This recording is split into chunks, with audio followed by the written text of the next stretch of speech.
Greetings, and welcome to our presentation on the quantitative method. Today, we will be looking at what defines the quantitative method and what distinguishes the quantitative approach from a qualitative or mixed method approach.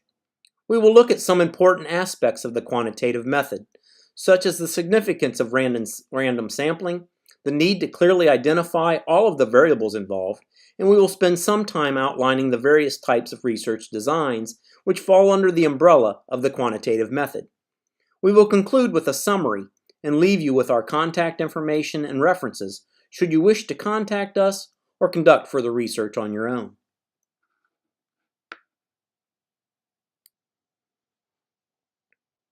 Creswell defines quantitative research as an approach for testing objective theories by examining relationship among variables.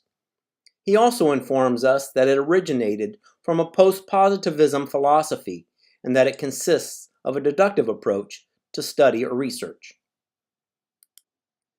Quantitative research is distinguished from other forms of research by its reliance on numbers as opposed to words, as well as its use of closed-ended questions and responses rather than open-ended questions more appropriate and applicable to a qualitative or mixed method study.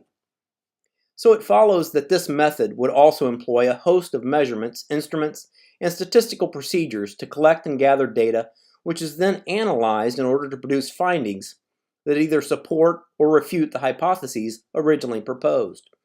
The researcher concludes with whether the findings can be generalized among other populations, settings, or uses, and whether the study could be replicated.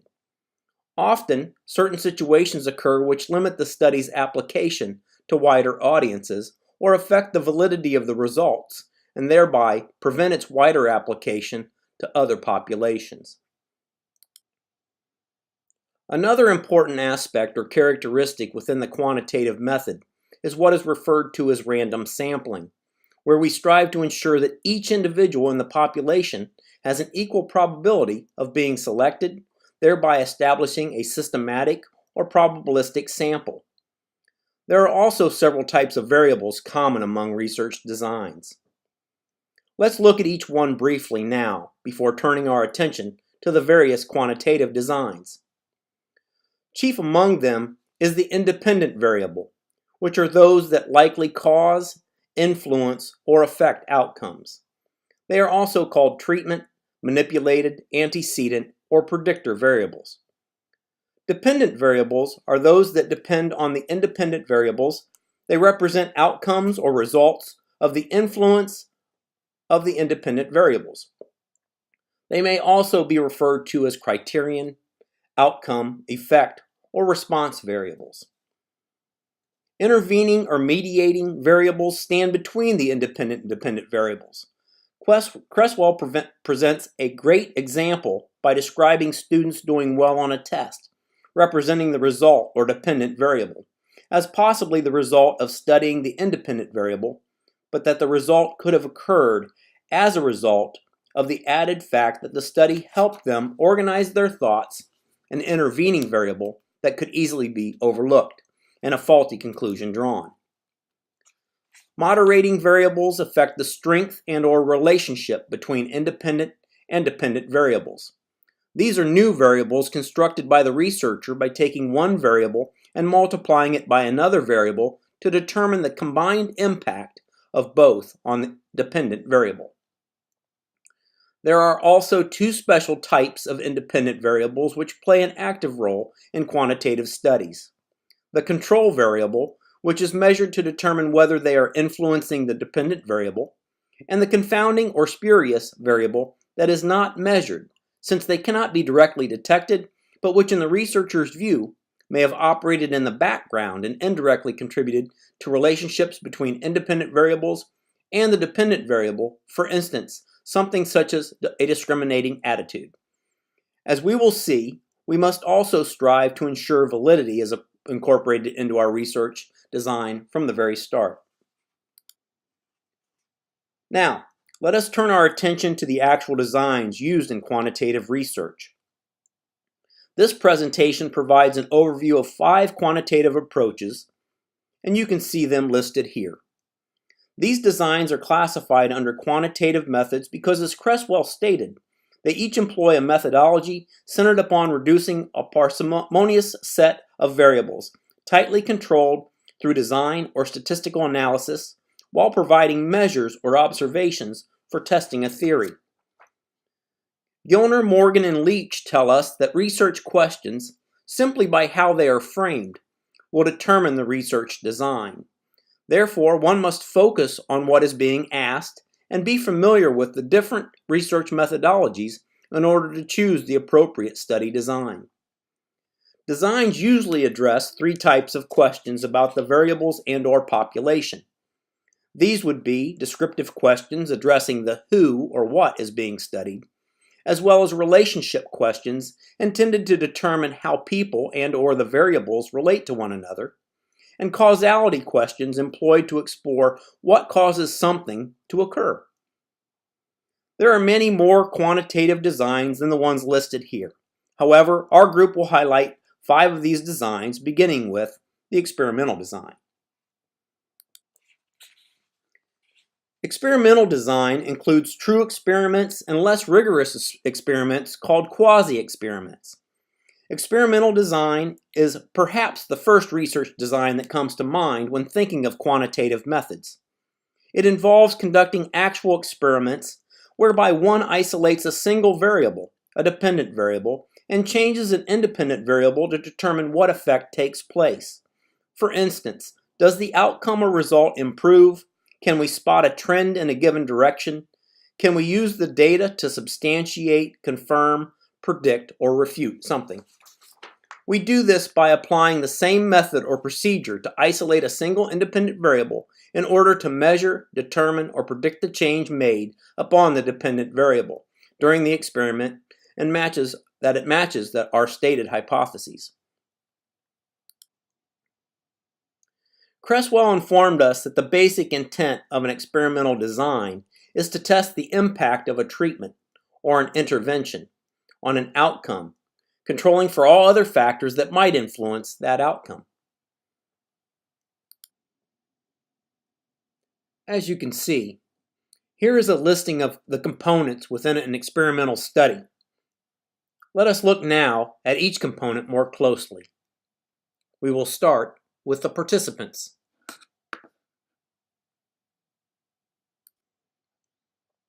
As we alluded to earlier, an important aspect within experimental design is what is referred to as random sampling. By randomly assigning individuals to groups, we make the procedure a true experiment. If we did not randomly select individuals, our study would be a quasi-experimental design, which we address next. As you can see, we must tell our readers about the number of participants in each group and the systematic procedures for determining the size of each group. For experimental research, investigators use a power analysis to identify the appropriate sample size for the groups. The calculation involves considering the level of statistical significance for the experiment, or what is called the alpha. We must identify the amount of power desired in the study, whether high, medium, or low, and we must state the effect size, or expected difference in the means between the control group and experimental group expressed in units of standard deviation. It is important to note here that although usually in an experiment, we are normally talking about the actual participants in the study, Creswell states that investigators may also identify a sample and generalize to a population, as in a survey design. We have previously briefly defined the variables. Here we simply highlight the fact that we must clearly identify all variables, where at least one independent variable must serve as the treatment variable, along with other independent variables which may be manipulated and measured, or which may be measured but not manipulated. Other independent variables can be statistically controlled, such as time, gender, or age, to list a few ways we can control the experiment. The dependent variable is once again the outcome or result of what occurs as a result of the treatment, and the effects, relationship, or influence of or between the other independent variables. A sound research plan requires well-developed instruments to include the scales or weights used and the items you intend to capture, control, and measure. One then will make observations or obtain measures using these instruments as both a pre-test and post-test, which would then be analyzed and compared to draw inferences from the relationships or statistics calculated from the data. One must also fully describe the instruments to be used to collect data by indicating the validity and reliability of the scores and divulging any permissions needed to use them. Before conducting the actual experiment, it may be wise to perform a pilot test of the materials and even conduct some training to ensure the instruments can be administered without variability. Not only is one required to lay out the plan, but also one must indicate and identify the type of experimental design while citing one's reasons for the design, and providing a diagram or figure to illustrate the design to help the reader understand the design. Identify what is being compared in the experiment, such as what is happening in between subject groups or within groups. Another very important part of developing one's research design is identifying potential threats to the validity of experiments by designing experiments to minimize or prevent threats from entering into the experiment. There are many types of threats to validity. There are internal validity threats that could creep in from the beginning by simply selecting participants who may be brighter, more familiar with the instruments, or vested in the research's outcome. It could also enter the research by external means, such as a poorly developed instrument that fails to maintain reliability, or is administered with inconsistent instructions, or by way of generalizing to individuals who do not possess the characteristics of participants, or to individuals in other settings, or in past or future situations. Threats to statistical conclusion validity arise when experimentals draw inaccurate inferences from the data. And threats to construct validity occur when using inadequate definitions and measures of variables. Because of the many ways that validity can be threatened, one must discuss the plan to address potential threats in the design of your experiment. Finally, one is required to cite reference books that discuss the issues of threats to validity. A proposal developer needs to describe in detail the procedure for conducting the experiment, and the reader should be able to understand the design being used, the observations, the treatment, and the timeline of activities. Cresswell outlines a step-by-step example attributed to Borg and Gall 2006 in his 2014 book on research design. For those conducting pre-test and post-test within a control group, it would be one thing to consider. For other types of quantitative research, one will need to locate and use the appropriate procedure best suited to their design. Data analysis will result and be derived from previously identified planning, procedures, and instruments incorporated into the design. However, another required task is informing the reader about the types of statistical analysis used within the experiment. This includes reporting the descriptive statistics calculated for observations and measures at the pre-test or post-test stage of experimental designs, in accordance with and consistent with the recent APA publication manual. Statistics used are means, standard deviations, and ranges. Clearly, these are basic statistical tools. Also, indicate inferential statistical tests used to examine hypotheses in the study using t-tests or univariate analysis of variance ANOVA, or analysis of covariance ANCOVA, or multivariate analysis MANOVA. These tools require greater awareness, understanding, knowledge, and skills on the part of the researcher. Finally, for single subject research designs, one should use line graphs for baseline and treatment observations on the horizontal axis and identify the target behavior on the vertical axis. Finally, we reach the final step of the experimental design. Here we address whether the hypotheses or questions we investigated were supported or refuted. We conclude whether the treatment that was implemented made a difference. and we suggest why the results were significant or why they were not, drawing upon the literature review in Chapter 2, the theory used in the study contained in Chapter 3, or we use persuasive logic that might explain the results. We address whether the results might have occurred because of inadequate procedures, threats to internal validity, and we indicate how the results might be generalized to certain people, settings, and times. Lastly, we indicate implications of the results for the population studied and for future research which may rely upon one study. As we alluded to earlier, there is another form of experimental research which is called quasi-experimental. The next couple of slides will highlight what makes quasi-experimental designs different from the experimental design. The quasi-experimental design is distinguished from the experimental design by how treatment and control groups are configured. In the experimental design, random assignments are made to treatment and control groups. In quasi-experimental studies, these assignments are not random. Usually the researcher has chosen groups of interest to study that are already configured, such as students in a specific class or patients in a specific medical facility. The lack of random assignments to study groups creates concerns about internal validity. The makeup of the groups may not be comparable at baseline. Study plans should include the same or similar components as a plan for experimental design studies. To visualize what a quasi-experimental design looks like, we share this study from Brothen and Wambach.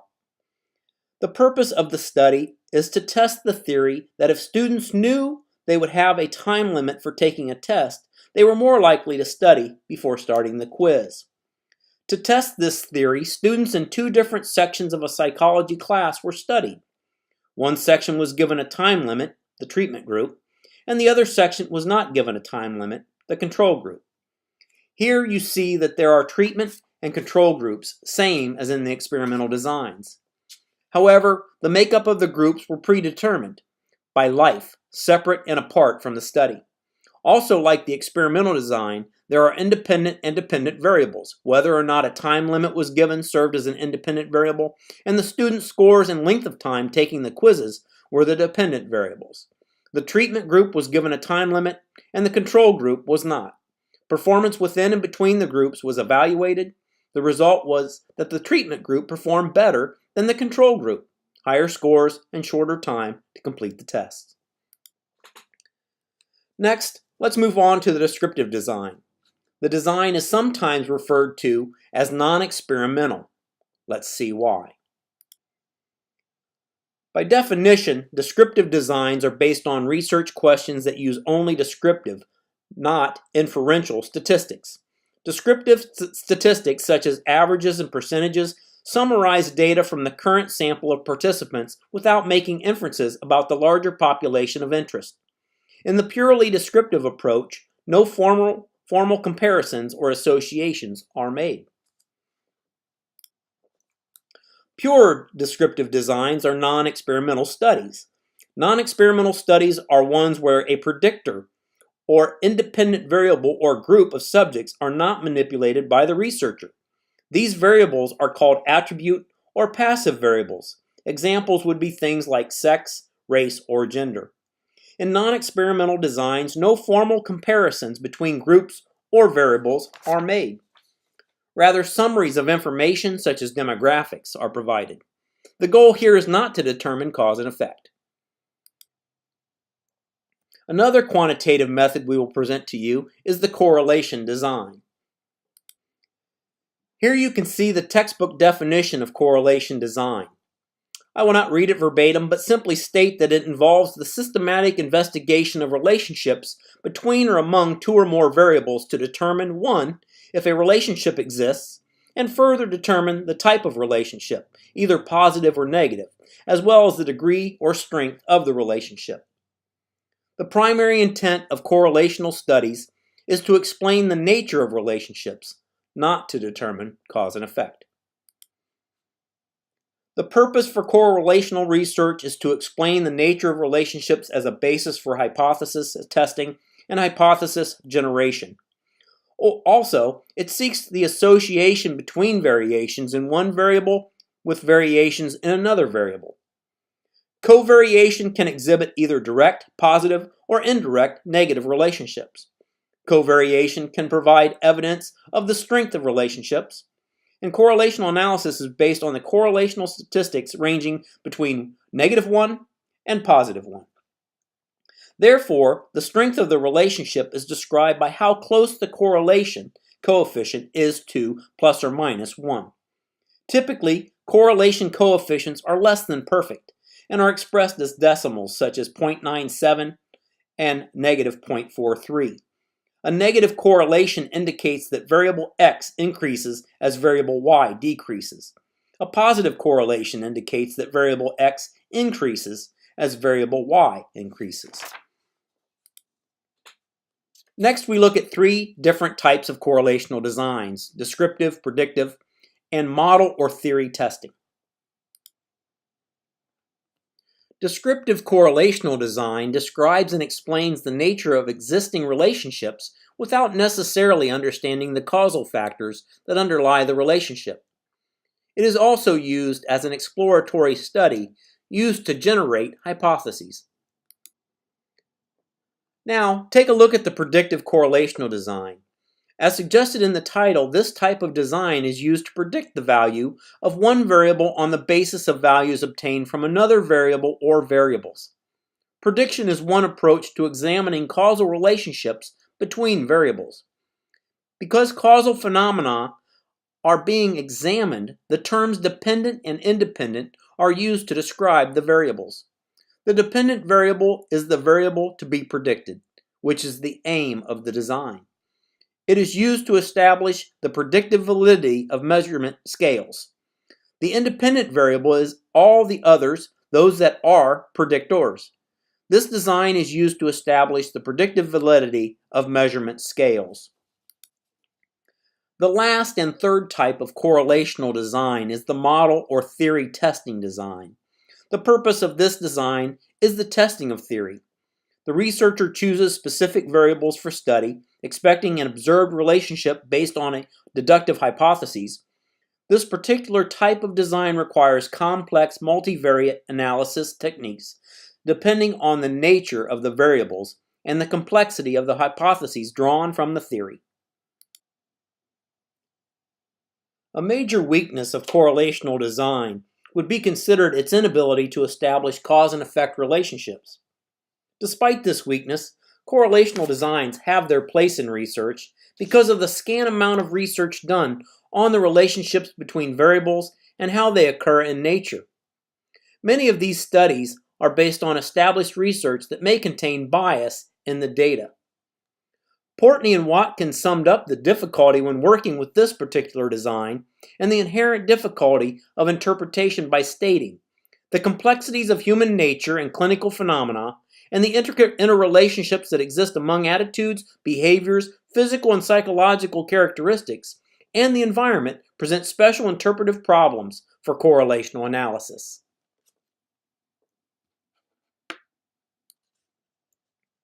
Next, we turn our attention to the quantitative survey design. Creswell defined the survey design this way. A survey design provides a quantitative or numeric description of trends, attitudes, or opinions of a population by studying a sample of that population. From sample results, the researcher generalizes or draws inferences to the population.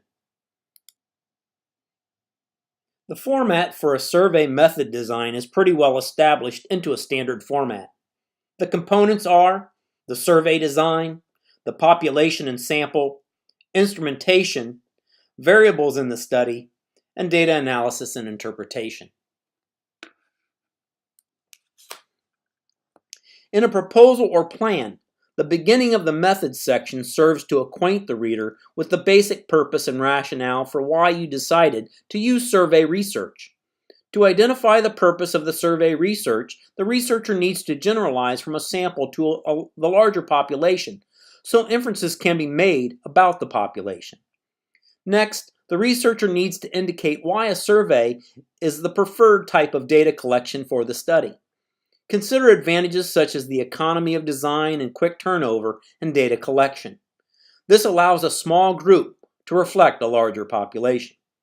Then, indicate whether the survey is cross-sectional, is the data collected at one point in time, or longitudinal, is the data collected over extended time frames. Finally, the researcher needs to specify the form of data collection, whether by mail, telephone, the internet, personal interviews, or group administration.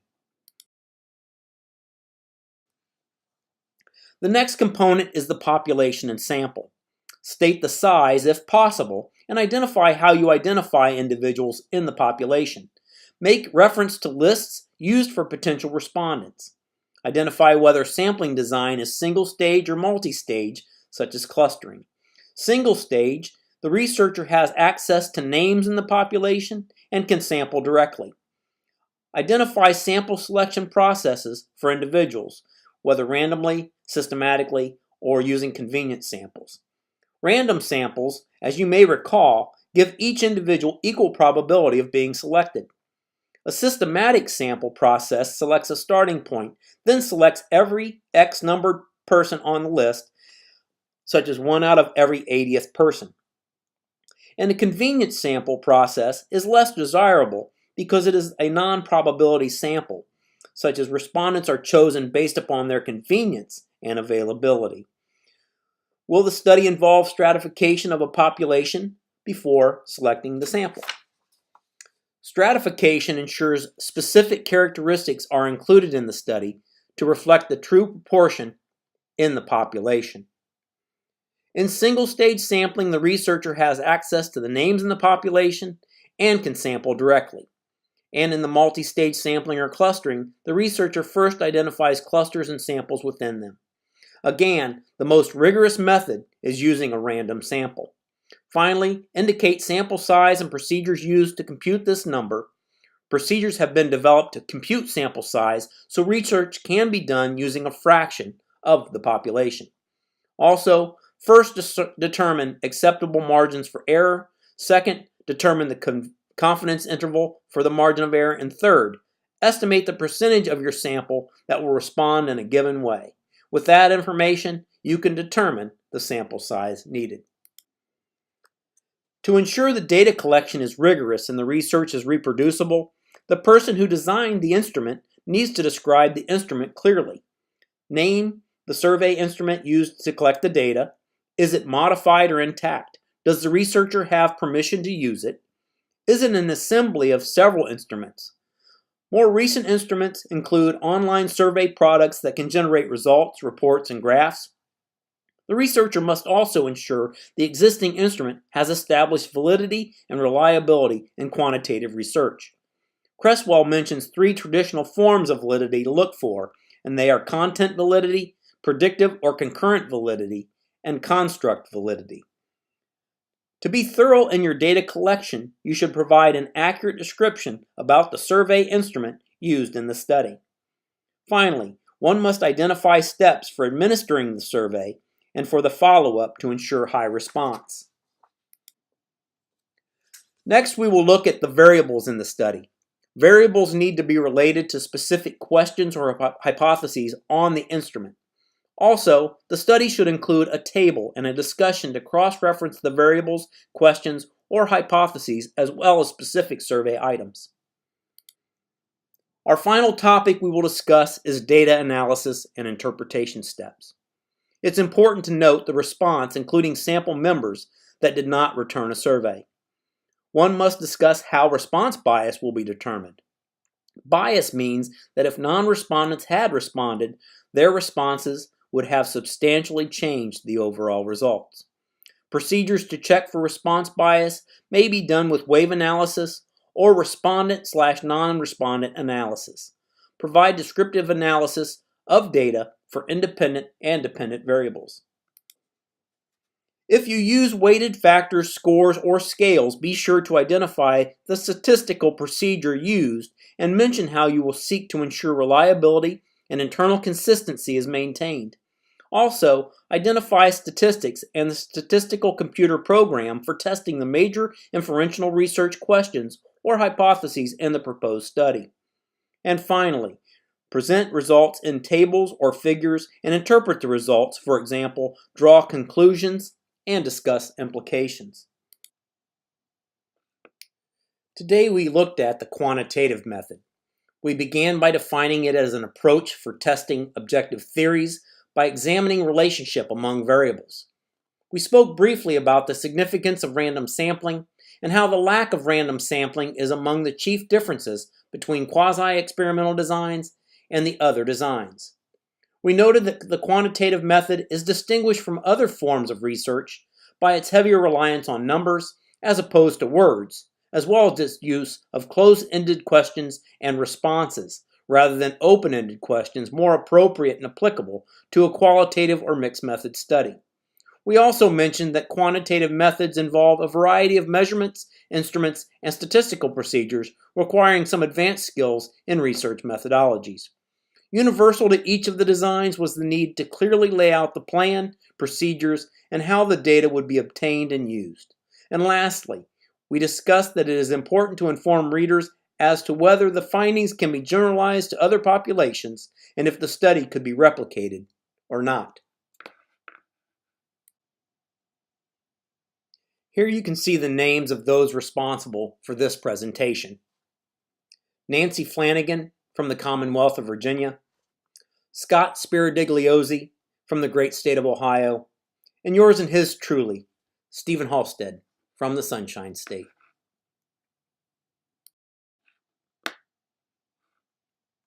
We leave you now with this list of references.